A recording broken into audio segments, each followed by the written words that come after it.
Perhaps we need more teaching of That's pre-colonial African history to understand the Yeah. structures of society that were there, understand the majesty that was Africa, understand the hierarchies that were there, and the nonsense of the borders that Africa is. I mean,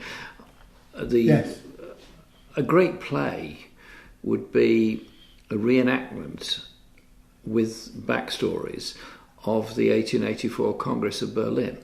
When the European powers, with the Americans as an observer status, sat round a huge table in Berlin and carved Africa and basically got the pencils out and divided up Africa. And King Leopold never went there, but he stayed in Brussels the whole time and sent messages every day by carriage as to which bit of the Congo he wanted. It wasn't even for Belgium, it was for him. It was for him. It was his personal property. This is what I'm bringing you back to now, which is slavery and colonialism never pays, and you always have to pay the price. Yeah. And sometimes the price may not be paid right then.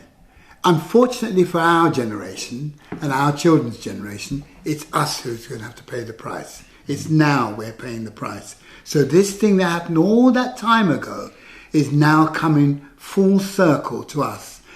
And as much as the newspapers will probably do in the next little while, have to do everything they can to avoid the subject of slavery, it's calling. It's been calling for years.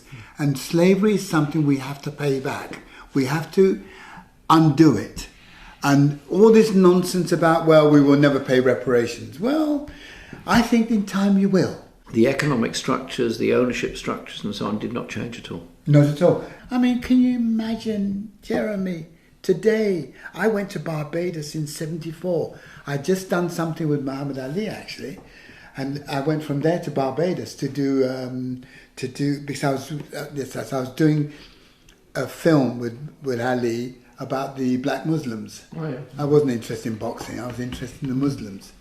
And so I went from there to Barbados.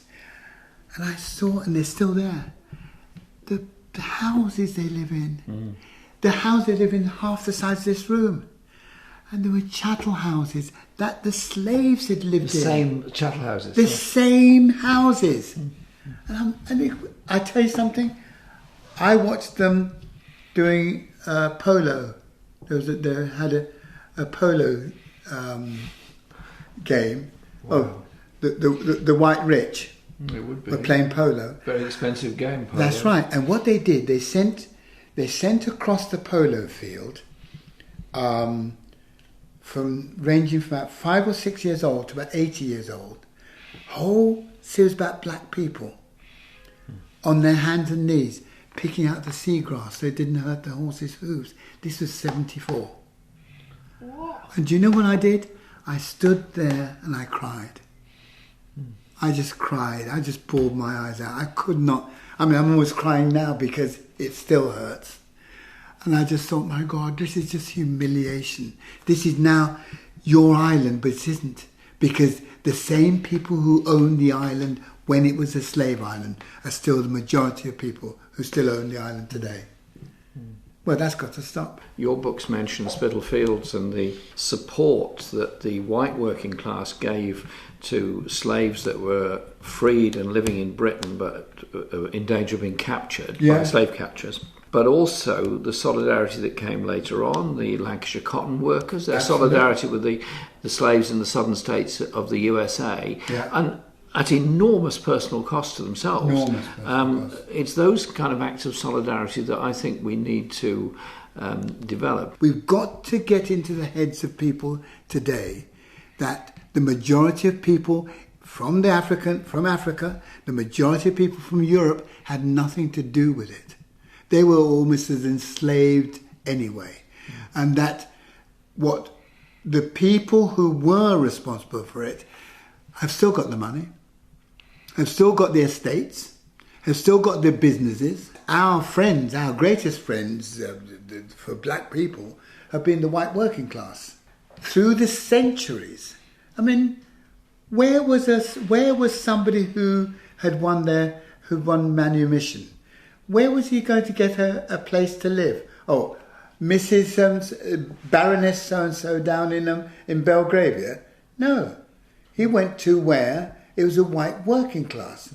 When people arrived here again at the time of the Windrush, who rented rooms to them? Andrew Levy's family lived around here. That's right. Finsbury Park. That's right, the white working class. People like the Daily Mail have spent a lot of time trying to separate, putting one against the other. That's not going to work, because the more they try, the more this history is going to come out. And the best thing they can do is help it come out. The pain will be over quicker.